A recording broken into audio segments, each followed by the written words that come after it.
Assalamu alaikum students. Today I am going to discuss chapter number 3 of geography of class 8 and its topic number is 3. On books it's page number 26 and 25 and 26, and in your notes its page number is 52. And our today's topic is ocean floor.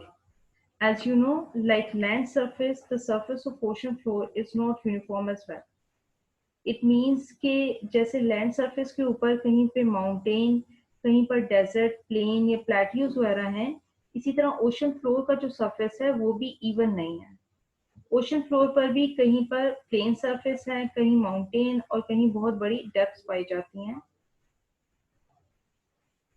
So land type के हिसाब से हम ocean floor को following parts में divide कर सकते हैं. Number 1, continental shelf. Number 2, continental slope. Number 3, submarine trenches or canyons.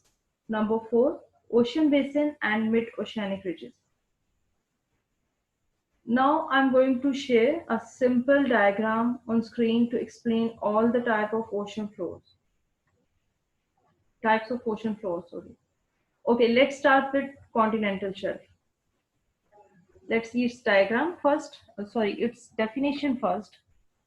The shallow part of sea which lies adjacent to coastal areas is called continental shelf. This part of ocean is of vital importance from the geographical, political, and economic point of view. A country's marine border, rights of mining and fishing, trade routes, and strategic planning depends upon continental shelf. It means कि सी का वो shallow part या कम गहरे पानी वाला हिस्सा जो coastal area के फौरन बाद स्टार्ट होता है, इसे हम कॉन्टिनेंटल शेल्फ कहते हैं. इस डायग्राम में भी आप देख सकते हैं कि लैंड एरिया के फौरन बाद सी का जो हिस्सा स्टार्ट हो रहा है, इसका फ्लोर आपको एक जेंटल स्लोप की तरह नजर आएगा, और जेंटल स्लोप वाले सी फ्लोर को हम कॉन्टिनेंटल शेल्फ कहते हैं. Now let's talk about its importance. तो इसकी इंपॉर्टेंस का अंदाजा इस बात से लगाया जा सकता है कि सी का ये पोर्शन उससे रिलेटेड कंट्री की बाउंड्री में शामिल होता है, और इसी हिस्से में सी पोर्ट्स भी बनाई जाती हैं जो ट्रेड और स्ट्रेटेजिक एक्टिविटीज के लिए इस्तेमाल होती हैं, यानी फौजी मकासद के लिए इस्तेमाल होती हैं. इसके अलावा इन्हें फिशिंग और माइनिंग के लिए भी इस्तेमाल किया जाता है. So now let's talk about continental slope. Okay, अब इसकी डेफिनेशन देखते हैं. The gentle sloping continental shelf ends at a steep slope which descends into deep ocean. This is called continental slope. It means कि continental shelf का gentle slope जहाँ पर खत्म होता है, वहाँ sea की depth अचानक बहुत ज़्यादा बढ़ जाती है, और sea floor का ये gentle slope अचानक एक steep slope में बदल जाता है, और इसी steep slope को हम continental slope कहते हैं. जैसे कि आप इस डायग्राम में देख सकते हैं, और इस स्टीप स्लोप के बाद जो है वास्ट जो ओशन फ्लोर है वो स्टार्ट हो जाता है. Now let's talk about the third part of ocean floor and it is submarine trenches और कैनियंस. सो पहले इसकी डेफिनेशन देखते हैं. The continental slope merges into deepest part of ocean which comprises narrow and deep V-shaped canyons called trenches. These descends up to 10 kilometers underwater.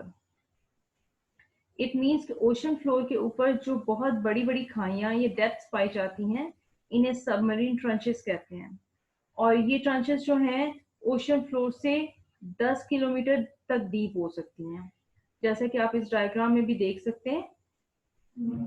Okay, ये तो थी submarine ट्रंचेस. अब बात करते हैं next type of ocean floor की, जो है ocean basin and mid oceanic ridge. So let's see it's definition. The mid portion of ocean usually comprises vast undulating plains.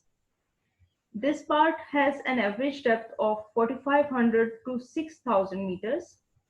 Volcanoes are found on this portion in a series of long non-ending ridge. आपको पता है कि land surface के ऊपर जैसे vast plain areas होते हैं, इसी तरह ओशन फ्लोर के ऊपर भी वास्ट अंडुलेटिंग प्लेन्स होते हैं। यहाँ पर अंडुलेटिंग का मतलब राइज एंड फॉल वाले वास्ट प्लेन्स हैं, यानी ऐसे एरियाज जहां पर माउंटेन चेन्स या पहाड़ी सिलसिले पाए जाते हैं। तो ओशन फ्लोर पर भी टेक्टोनिक प्लेट्स के एजेस या किनारों पर एक ना खत्म होने वाली लंबी माउंटेन चेन पाई जाती है, और ये ज्यादातर वॉल्केनिक माउंटेन होते हैं, और इन्हीं वॉल्केनिक माउंटेन को हम मिड ओशियानिक रिजेस कहते हैं। और इन्हीं माउंटेन में से कुछ ऐसे भी होते हैं जो ओशन के वाटर सरफेस से भी इनकी लेंथ ऊपर चली जाती है, मीन्स इनकी लेंथ जो है वो वाटर सरफेस से भी ज्यादा हो जाती है, और इन्हीं को हम फिर आइलैंड भी कहते हैं। सो ये तो था आज का हमारा टॉपिक। अब बात करते हैं होमवर्क की।